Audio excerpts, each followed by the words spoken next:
हरे कृष्णा। तो ये जो चंदन यात्रा है ये एक उत्सव है। तो उत्सव का पर्पस क्या होता है? उत्सव का पर्पस होता है हमारे उत्साह को बढ़ाना, इसीलिए उत्सव मनाए जाते हैं। तो कई उत्सवों में एक उत्सव ये चंदन यात्रा भी है।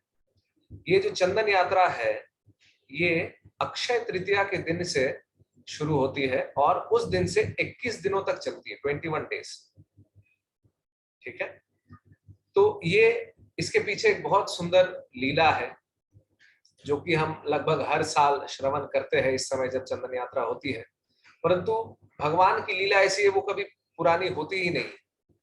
और जब भी हम भगवान की लीला को श्रवण करते हैं तो उससे एक सबसे बड़ा लाभ जो हमें होता है वो है हमारा चित्त का शुद्धिकरण होता है।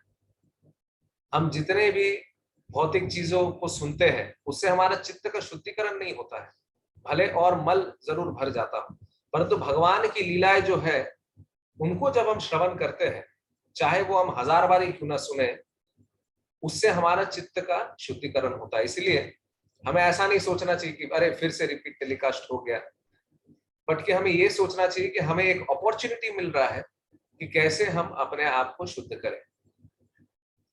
तो जब भी कोई लीला होती है उसके पीछे दो मुख्य किरदार होते हैं। एक होते हैं भगवान, दूसरा होता है भक्त। भगवान और भक्त दोनों होते हैं। जैसे कि अगर भगवान श्रीमती राधा रानी के साथ लीला करते हैं तो श्रीमती राधा रानी भी भक्त है, भगवान की सबसे उच्च कोटि की भक्त है, उनसे बड़ा भक्त कोई नहीं हो सकता। और भगवान के भक्त कौन होते हैं, प्रामाणिक भक्त कौन होते हैं, हम पहले भी चर्चा किए हैं। ऐसा वर्णन आता है कि मुख्य 4 संप्रदाय है, रुद्र संप्रदाय, श्री संप्रदाय, कुमार संप्रदाय और ब्रह्म संप्रदाय। इन 4 संप्रदायों में से जो ज्ञान प्राप्त होता है वो प्रामाणिक कहलाता है और हमें इन 4 संप्रदायों के ज्ञान से ही ज्ञान लेना चाहिए, अन्यथा और कहीं से नहीं लेना चाहिए, अन्यथा वो प्रामाणिक नहीं कहलाएगा। तो ये जो लीला है जो हम आपको सुनाने वाले हैं, तो ये एक भक्त की कहानी है जो भगवान को सेवा देना चाहते थे। उनका नाम था माधवेंद्र पुरी। माधवेंद्र पुरी जो थे वो ब्रह्म संप्रदाय के परंपरा में आते हैं और ये जो ब्रह्म संप्रदाय है ये आगे चल के गौड़ीय संप्रदाय के नाम से भी प्रचलित होता है। और कब गौड़ीय संप्रदाय के नाम से प्रचलित होता है? जब माधवेंद्र पुरी उस संप्रदाय में जुड़ते हैं। माधवेंद्र पुरी जो है वो मुख्य है गौड़ी संप्रदाय के, एकदम अग्रगण्य भक्त है। तो इस पूरे संप्रदाय का नाम है ब्रह्म मध्व गौड़ीय वैष्णव संप्रदाय। ब्रह्म मध्व मतलब मध्वाचार्य, मध्वाचार्य जी भी इस संप्रदाय में। ब्रह्म मध्व गौड़ीय, जितने ही भी गौड़ीय मतलब बंगाल के जितने भक्तवृंद हैं, गौड़ीय वैष्णव संप्रदाय, तो उसमें आते हैं माधवेंद्र पुरी। माधवेंद्र पुरी कौन थे? माधवेंद्र पुरी ईश्वर पुरी के गुरु थे और ईश्वर पुरी जो थे वो स्वयं चैतन्य महाप्रभु के गुरु थे। तो माधवेंद्र पुरी जी का जो भजन स्थली है वो वृंदावन में है। आज भी वो स्थली को बहुत सुंदर तरीके से प्रोटेक्ट किया गया है। तो आप लोग कभी भी जब गोवर्धन जी की परिक्रमा करेंगे तो वो स्थली आती है। वो गोविंद कुंड के पास में है। गोविंद कुंड वही स्थान है जहां पर जब भगवान गोवर्धन धारण किए थे और इंद्र का जो घमंड है उसको चूर चूर किए थे, तो जब इंद्र याचना करने आए थे तो इंद्र स्वयं भगवान का जब अभिषेक किए थे, उस अभिषेक के जल से एक तालाब बनता है जिसका नाम है गोविंद कुंड, उसी नाम से वो प्रचलित है। उसके ठीक पास में ही एक भजन स्थली है जो कि माधवेंद्र पुरी जी का भजन स्थली है। तो माधवेंद्र पुरी बहुत ही वरिष्ठ भक्त थे और बहुत शुद्ध भक्त थे एंड उनका कोई रिक्वायरमेंट था नहीं। वो हमेशा भगवान का निरंतर जप किया करते थे, हरे कृष्णा कृष्णा कृष्णा हरे हरे, हरे राम राम राम हरे हरे, हमेशा भगवान का चिंतन करते रहते थे। और उनको कभी ये चिंता सताता नहीं था कि मेरे को खाना मिल रहा है समय से कि नहीं मिल रहा है। इसको अजगर प्रवृत्ति बोलते हैं। आप अगर अजगर सर्प को देखेंगे, वो खुद से शिकार करना प्रेफर नहीं करता है, वो बैठे रहता है। अगर मुंह के सामने से गया तो खाया, नहीं गया तो नहीं खाया। तो ये भक्त भी वैसे होते हैं, अगर कोई दिया तो दिया, नहीं दिया तो नहीं दिया। आज भी वृंदावन में ऐसे भक्त है जो कि अगर कुछ नहीं मिलता है तो यमुना माता के वहां जो मिट्टी है उसी को खाकर जीवन पार कर लेते हैं। तो माधवेंद्रपुरी भी कुछ ऐसे ही भक्त थे। तो एक बार क्या हुआ, अब माधवेंद्रपुरी हमेशा भगवान का चिंतन करते रहते थे। तो एक बार उनको थोड़ा उनकी आंख बंद हो गई भगवान का कीर्तन करते करते। अभी एक चीज हम आपको बताना चाहेंगे, भगवान के जो भक्त होते हैं ना, वो सोते नहीं है। हाँ, वो सोते नहीं है। हम लोग सोते हैं, भगवान के शुद्ध भक्त सोते नहीं है। उनका निद्रा जो है ना, उसको योग निद्रा कहा जाता है। जैसे भगवान भी 4 महीने के लिए शयन में जाते हैं, योग निद्रा में। जब जब आषाढ़ी एकादशी का समय आता है, शयनी एकादशी से लेकर देव उत्थान एकादशी तक 4 महीनों तक चतुर्मास जिसको बोला जाता है, भगवान भी निद्रा में जाते हैं, परंतु वो योग निद्रा है। उसी प्रकार से शुद्ध भक्त भी योग निद्रा में चले जाते हैं। योग निद्रा का मतलब ये होता है कि जब वो इस शरीर में एक्टिव रहते हैं तो वो प्रकट रूप से भगवान की सेवा करते हैं, जैसे अर्च विग्रह की सेवा हो गया या प्रचार हो गया। परंतु जो जब वो निद्रा में जाते हैं तब वो अप्रकट रूप से सेवा करते हैं भगवान के धाम में। ठीक है, भगवान के धाम में वो सेवा करते हैं। ऐसे कई सारे भक्त थे, जैसे श्रील रूप गोस्वामी, वो भी कभी कभी ध्यान में जब चले जाते थे तो भगवान के धाम में जो उनका स्वरूप है उस स्वरूप में वो उस समय सेवा करते हैं। फिर जब वो जगते थे तब इस जगत में वो भगवान की सेवा करते थे। तो माधवेंद्रपुरी को जब ऐसे झपकी आई तो उस समय, खैर ये थोड़ा मैं आगे बढ़ गया। इसके पहले हुआ ऐसा कि माधवेंद्रपुरी ऐसे बैठे थे तो उस समय एक छोटा बालक उनके सामने आता है। ठीक है, तो वो बालक उनको एक छोटे से भांड में दूध देता है, बोलता है बाबा आप बहुत समय से भूखे लग रहे हो, आप ये दूध पान कर लो। तो माधवेंद्रपुरी फिर सोचते हैं कि यहाँ बालक कहाँ से आया। तो वो पूछते हैं कि तुम कौन हो और कहाँ से आए हो, कैसे पता चला हम यहाँ पे हैं। तो फिर वो बालक बोलता है कि यहाँ पर जो गोपियां हैं जो जल भरने आती है कुएं से, उनके द्वारा मुझे पता चला कि आप यहाँ पे भजन करते हैं, आप भूखे हैं, तो आपको आपके लिए मैं ये दूध लाया। तो फिर माधवेंद्रपुरी जी ग्रहण करते हैं और उसको उसका पान करते हैं। जब उसका पान करते तब उनको लगता है कि आज तक ऐसा दूध कभी नहीं चखा उन्होंने, इतना विशेष दूध था वो।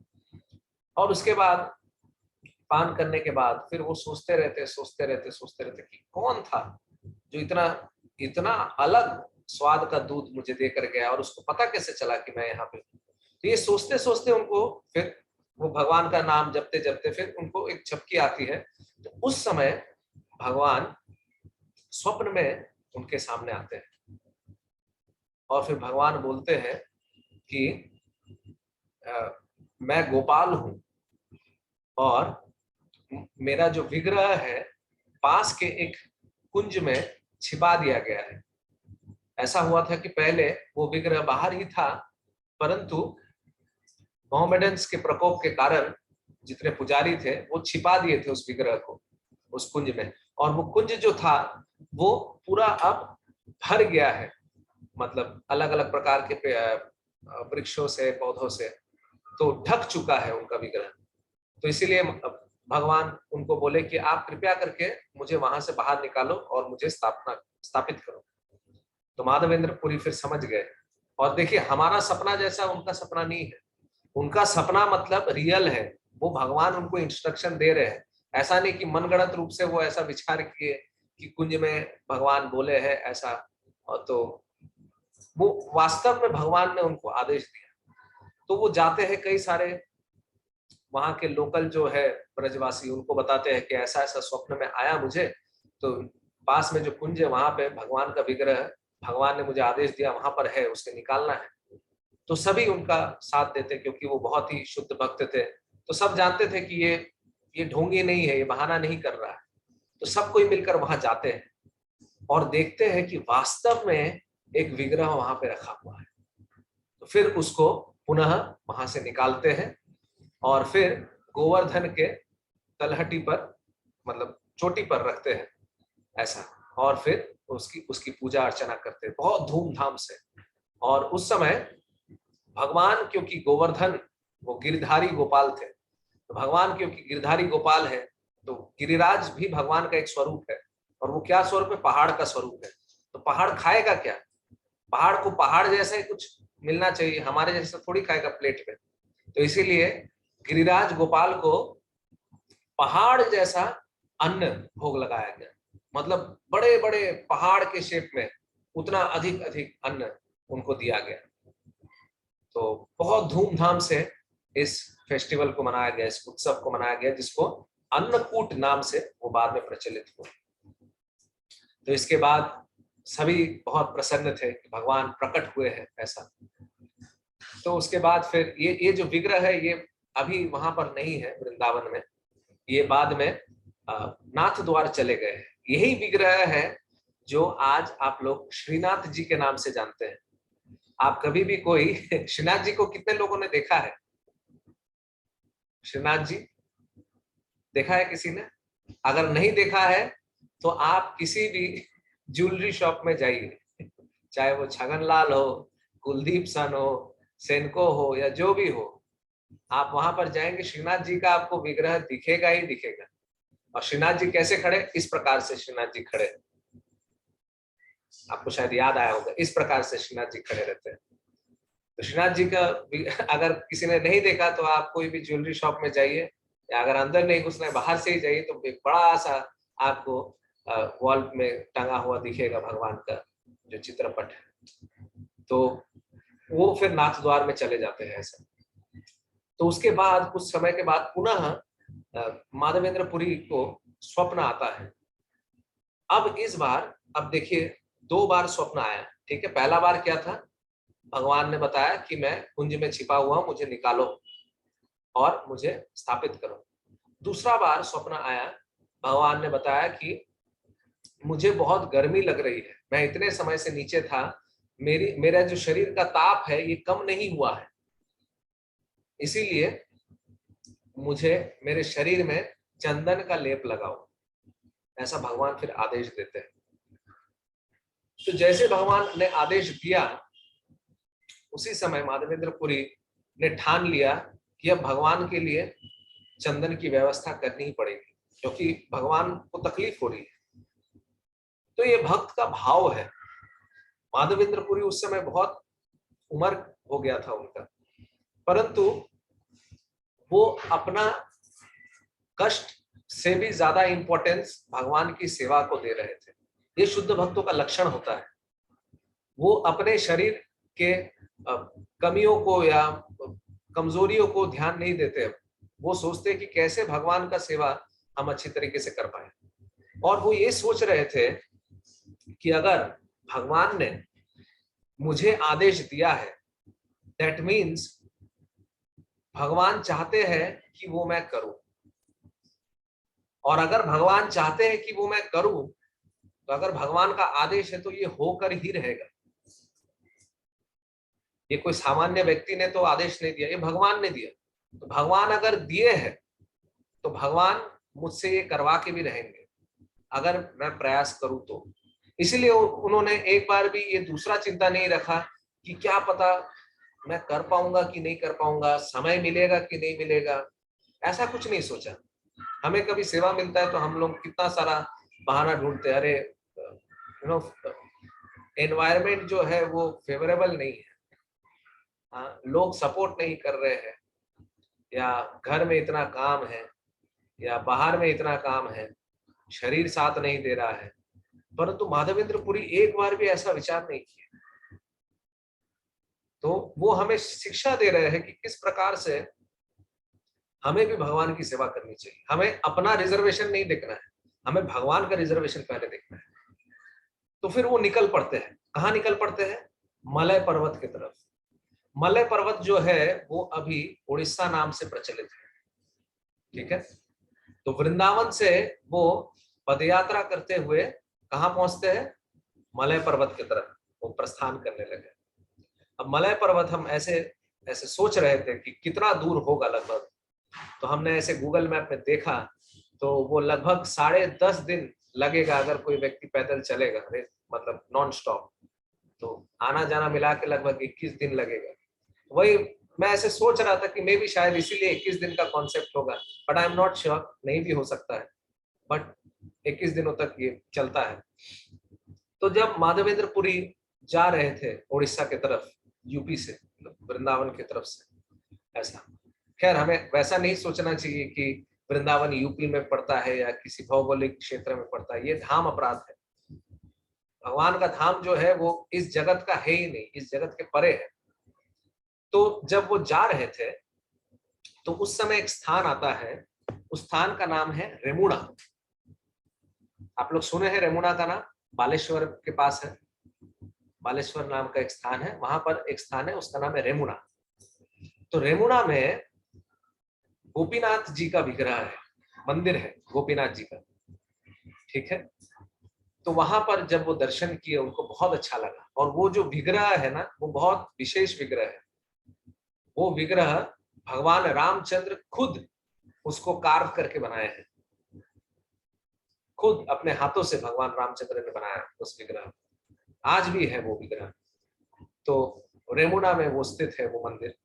तो वहां से जब गुजर रहे थे माधवेंद्र पुरी, तो वहां पर उन्होंने देखा कि भगवान के लिए बहुत सुंदर क्षीर का प्रसाद भोग भगवान को अर्पित करने के लिए ले जाया जा रहा है।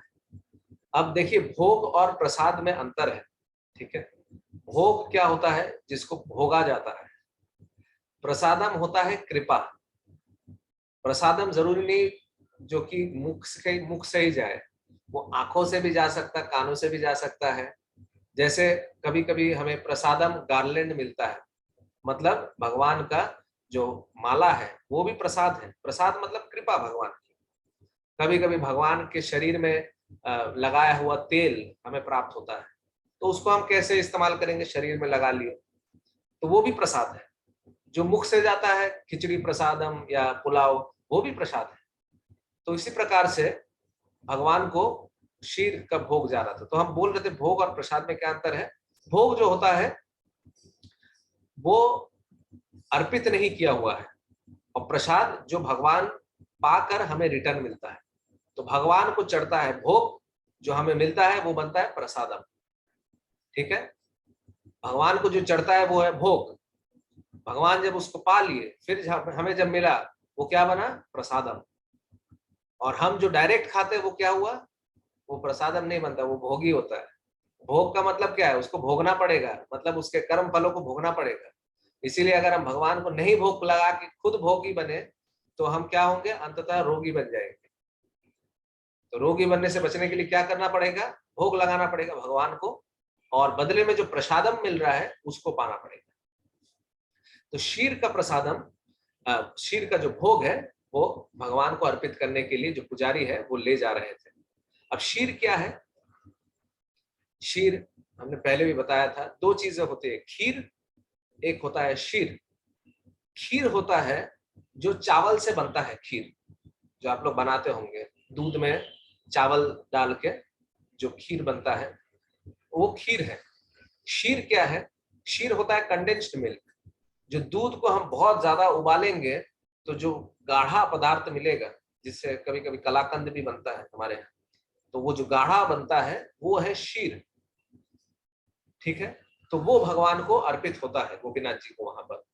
तो जब वो ले जा रहे थे पुजारी, तो उस समय माधवेंद्र पुरी सोच रहे थे कि कितना सुंदर, देख के लग रहा कितना टेस्टी प्रसादम होगा, काश मैं अपने गोपाल जी को भी इसका भोग लगा पाता, मतलब जो वृंदावन में जो स्थापित किए गए थे।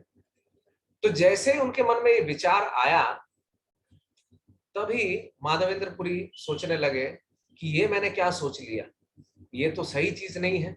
भगवान को तो अभी तक भोग भी नहीं लगा है और मैंने आंखों से ही उसको पा लिया। यद्यपि वो पाए नहीं, वो उनका विनम्रता है ये, क्योंकि उनके मन में क्या विचार था कि अगर मैं अपने गोपाल को भी इसका भोग लगा पाऊं तो कितना अच्छा होगा। परंतु इस चीज को भी वो अपने ऊपर ही ले लिए कि नहीं, मैंने देख लिया, मतलब इनडायरेक्टली मैंने ही पाया है। तो इस चीज को वो अपने ऊपर ले रहे थे, भगवान को दोषी नहीं दे रहे थे। हम लोग क्या करते, कुछ भी प्रॉब्लम होता है, हे भगवान, ये भगवान का ही गलती है, हे भगवान मेरे साथ क्यों किया ऐसे हम लोग बोलने लगते हैं। परंतु माधवेंद्र पुरी कितने विनम्र है, वो हालांकि गोपाल जी के लिए सोच रहे थे, फिर भी बाद में वो गोपाल जी पर दोष ना है इसलिए बोले कि मैंने ही देख लिया, ये मैंने ही भोग कर लिया इसका। देखिए कितने विनम्र थे माधवेंद्र पुरी। वो ऐसा नहीं विचार किए कि नहीं ये तो गोपाल का है तो उनको ही दोष जाना चाहिए, वो अपने ऊपर लिए ऐसा। तो जब वो ऐसा विचार किए तो उनको बहुत बुरा लगा कि मैं ये कैसे कर सकता हूँ, भगवान को भोग नहीं लगा, उसके पहले ही मैंने उसको देख लिया, और मन ही मन कुछ कुछ सोच विचार करने लगा। तो उनको बहुत खराब लगा और वो प्रायश्चित करना चाह रहे थे। तो उन्होंने सोचा कि ठीक है, मैं ये जो प्रसाद है ये मैं नहीं पाऊंगा। तो वहां से वो निकल जाते हैं, निकल कर वहां पर पास में एक हाट रहता है, वहीं पर वो बैठकर पश्चाताप करने लगते हैं कि ये मैंने क्या कर दिया, ये नहीं करना चाहिए था मुझे, ये मैंने अपराध कर दिया भगवान के चरणों में ऐसा। तो उसी दिन क्या होता है, रात को जो पुजारी है, हेड पुजारी उस गोपीनाथ मंदिर के, उसको भगवान गोपीनाथ स्वयं स्वप्न में आदेश देते हैं, स्वप्न में वो प्रकट हो जाते हैं। जैसे मैंने पहले ही बताया, जो भगवान के भक्त होते हैं वो सोते नहीं है। कौन सोता है? हम लोग सोते हैं, भगवान के भक्त नहीं सोते हैं, वो योग निद्रा में ही रहते हैं। इसीलिए स्वप्न में उनको आदेश मिलते रहता है, स्वप्न में भी पुजारी सेवा करते हैं, तो साधारण पुजारी नहीं है। तो गोपीनाथ जी उनके स्वप्न में आए और फिर बोले कि एक बहुत मेरा प्रिय भक्त था, उसको मेरा प्रसाद मिला नहीं, तुम जाओ उसको मेरा प्रसाद देकर आओ। माधवेंद्र पुरी नाम का भक्त है, उसको प्रसाद मिला नहीं। तो पुजारी फिर सपने में भी बात कर रहे थे भगवान से, वो बोले प्रसाद हम कैसे दे, सब तो खत्म हो गया, सारे भक्त पा लिए, अब तो कुछ बचा ही नहीं है, हरिबोल हो गया है। तो फिर भगवान ने बोला कि नहीं, कुछ है, जो छोटा सा भाण था, भगवान बोले कि मैंने माधवेंद्र पुरी के लिए अपने पीछे छुपा कर रखा है, तो तुम जाओ, मेरे मेरे पट को खोलो, तुमको मेरे विग्रह के पीछे एक शीर का छोटा सा भाण मिलेगा, वो तुम मेरे प्रिय भक्त माधवेंद्र पुरी को दे दो। ये जैसे ही सुने पुजारी, तुरंत चौंक के उठ गए कि ये क्या बोल रहे भगवान, भगवान छुपा लिए। तो तुरंत रात को दौड़ दौड़ कर गए और पट खोले, और जैसे ही वो भगवान के विग्रह के पीछे हाथ बढ़ाए तो उनको एक छोटा सा, जैसा भगवान ने बताया वैसे ही भाण उनको दिख गया, दिख गया उनको। भगवान अपने भक्त के लिए भी छुपा दी, सोचिए। तो जैसे ही उनको मिला तब हा हा हो गया पूरा, बाप रे, अद्भुत चीज हो गया। भगवान अगर किसी के लिए छुपा रहे हैं तो भक्त का क्या स्तर होगा, आप समझ सक रहे हैं ना। भगवान अगर किसी के लिए छुपा रहे हैं तो वो भक्त किस स्तर का होगा, जो भगवान भी विवश हो गए उसके लिए सेवा करने के लिए। तो तुरंत ही उसको लेकर वो दौड़ने लगे उस हाट के तरफ और चिल्लाने लगे, माधवेंद्र पुरी कहाँ हो तुम, कहाँ हो तुम, ऐसे। तो फिर जैसे उनको पता चला तो फिर माधवेंद्र पुरी बताए कि हाँ मैं ही माधवेंद्र पुरी हूँ, बताइए क्या बात है। तब फिर वो पूरा साष्टांग दंडवत प्रणाम करके बोले, अरे आप महान हैं। बोले क्या हुआ? बोले आपके लिए गोपीनाथ स्वयं प्रसादम छुपाए हैं। ये जब माधवेंद्र पुरी सुने, उनका हृदय पिघल गया और उनके आंखों से अश्रुआ बहने लगे। स्वाभाविक है, आप सोच सकते हैं, भगवान इतने कृपालु है कि उनको पता है कि मेरा एक शुद्ध भक्त प्रसाद नहीं पाया है, उसको देना है, तो भगवान खुद छुपा लिए। कितने कृपालु है भगवान। तो ये जब सुने तब माधवेंद्र पुरी को इतना गिल्टी फील हो रहा था कि हे भगवान, एक तो मैंने आपके चरणों में अपराध किया, ये सोच विचार करके कि भोग लगने के पहले ही देख लिया, ऊपर से आप और मुझे गिल्टी फील करा रहे हैं ये प्रसादम देकर। तो वो समझ नहीं पा रहे थे कि करे तो क्या करे, मतलब इतना इतना लज्जित महसूस कर रहे थे और इतने भाग्यशाली भी साथ ही साथ महसूस कर रहे थे कि भगवान की कितनी बड़ी कृपा हुई है मुझ में कि भगवान खुद मेरे लिए छुपाए हैं। तो फिर वो क्या करते हैं, वो उस प्रसादम को ग्रहण करते हैं और आगे चल के फिर उस प्रसादम का जो भाड़ था मिट्टी का, उस मिट्टी के भाड़ को भी वो टुकड़ा करते हैं। टुकड़ा करके हर दिन वो एक छोटा सा कंकड़ जो है, मतलब जो कण है, उसको भी पाते थे, ये सोच के कि भगवान मेरे लिए अगर छुपाए हैं तो वो पकड़ के छुपाए होंगे, तो अगर भगवान पकड़ के छुपाए होंगे तो उनका हस्त कमल का छाप उसमें होगा, तो इसीलिए ये जो भाड़ है ये भी कितना शुद्ध होगा। तो इसीलिए वो चिंतन करते हुए वो हर एक कण को उसी आनंद के साथ पाते रहते थे। परंतु फिर अचानक उनको याद आया कि नहीं, अब तो आगे वापस जाना है, एक अधूरा सेवा है, चंदन का मलय पर्वत से लाना है चंदन को। तो फिर वो जाते हैं आगे, जाते जाते फिर क्या होता है, वो फिर सोचते कि कैसे करें, पता नहीं क्या व्यवस्था है, कुछ तो पता नहीं है, पहली बार जा रहे हैं। तभी क्या होता है, ये खबर जो है ये इतनी तेजी से फैलता है कि माधवेंद्र पुरी के जाने के पहले ही वो पहुंच जाता है और वहां के राजा पहले से ही व्यवस्था करके रखते हैं ताकि इनको दिक्कत ना हो। अब माधवेंद्र पुरी लाने क्या गए थे, चंदन लाने गए थे। तो भगवान को जब भी चंदन लगता है ना, उसमें थोड़ा कर्पूर भी जाता है। आप जगन्नाथपुरी में भी जाएंगे तो वो आपके आंखों में कर्पूर घस देते हैं तो कर्पूर जो है वो ठंडक प्रदान करता है, जिसके आंखों में घसा है उसको पता होगा, थोड़ा जलता है मगर वो शीतलता प्रदान करेगा। तो जब भी भगवान को चंदन का लेप लगाया जाता है ना, उसमें थोड़ा कर्पूर भी मिलाया जाता है। तो कितना चंदन लाए थे, एक मौंद चंदन लाए थे। एक मौंद लगभग अगर किलो में कन्वर्ट किया जाए तो 37 किलो होगा, 37 किलो चंदन और 20 तोला आपका कर्पूर था। 20 तोला मतलब एक पाव लगभग कर्पूर और 37 किलो चंदन, ये लेकर आ रहे थे। तो वहां के राजा बहुत अच्छे से व्यवस्था कर दिए, सेवक भी दे दिए ताकि वो बहुत आसानी से ला पाए। अब देखिए, चंदन जो है ना वो एक एक्सोटिक वुड होता है, वो सामान्य हमारे यहाँ जैसा लकड़ी तो है नहीं जो कोई भी गया और काट के ला दिया। रिसेंटली एक मूवी भी बना था पुष्पा, रेड सैंडलवुड स्मगलिंग के ऊपर। तो आप समझ सकते सैंडलवुड लाना मतलब कितना रिस्की है, इसको पता चल गया तो जेल हो जाएगा, है ना। तो वो सैंडलवुड लाने गए थे और कुछ उनके पास प्रूफ भी नहीं था। तो फिर जब वो वहां का टोल पास कर रहे थे तो वहां पर रोक दिया गया उनको, परंतु क्योंकि वहां के राजा का आदेश था, उनके सेवक भी थे, तो उनको कोई दिक्कत नहीं हुई। पूरा जितना चंदन था आराम से वो वहां से इस तरफ ला दिया ऐसा। तो इससे क्या समझ में आता है कि अगर कोई भगवान की निष्ठा के साथ सेवा करता है ना, उसका जितना भी लीगल इम्प्लीकेशन है ना, उसके जीवन में जितनी भौतिक समस्याएं भी है, कोर्ट कचहरी का भी समस्या अगर होगा ना, वो भी सॉल्व हो जाता है अगर कोई निष्ठापूर्वक भगवान की सेवा करने में रत रहता है।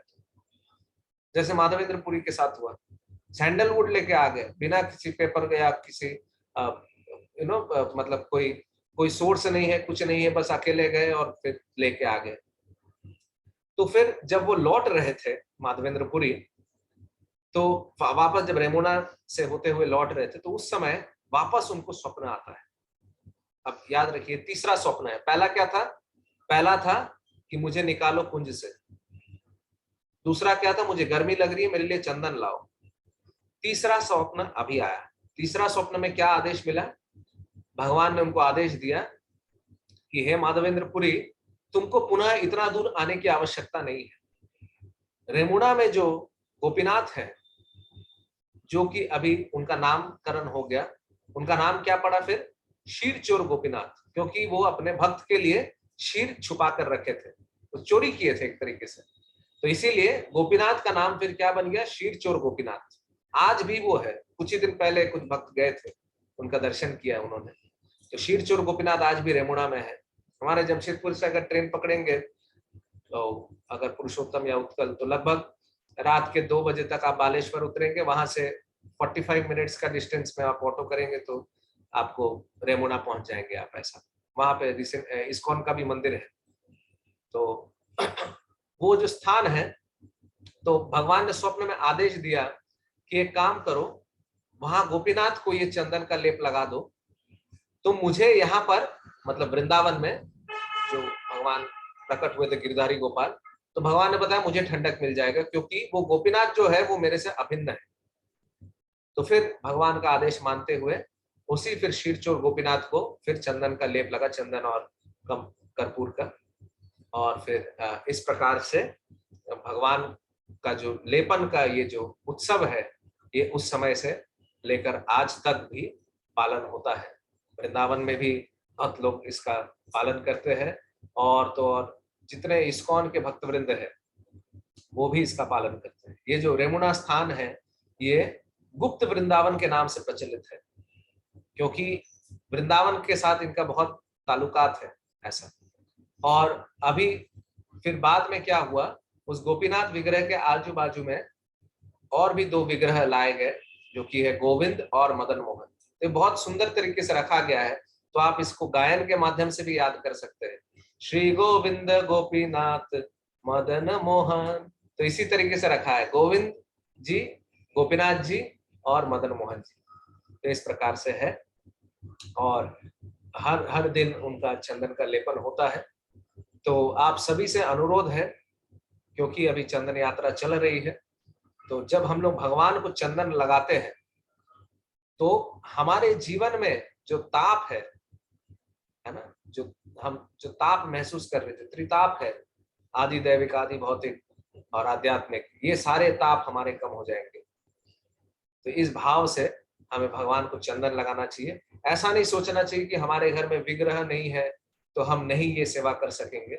अगर हमारे घर में भगवान का चित्रपट भी है, फोटो भी अगर है, तो उस फोटो में भी हम भगवान के मस्तक में चंदन और एक एक एक पिंच कर्पूर मिलाकर आप लगा सकते हैं। प्रतिदिन लगाइए, फिर रात को आप मिटा दीजिए, फिर अगले दिन आप श्रृंगार करते समय लगाइए। तो इस प्रकार से आप अक्षय तृतीया से 21 दिनों तक ये सेवा अपने घर पे भी कीजिए। ऐसा नहीं कि बस आप इस पूर्ण लीला को सुने, इससे भी लाभ मिला, परंतु अगर आप भगवान के चित्रपट में भी अगर लगाएंगे तो भी उससे लाभ मिलेगा। ठीक है। शीरचोर गोपीनाथ की जय, माधवेंद्रपुरी की जय, गौर प्रेमानंदे।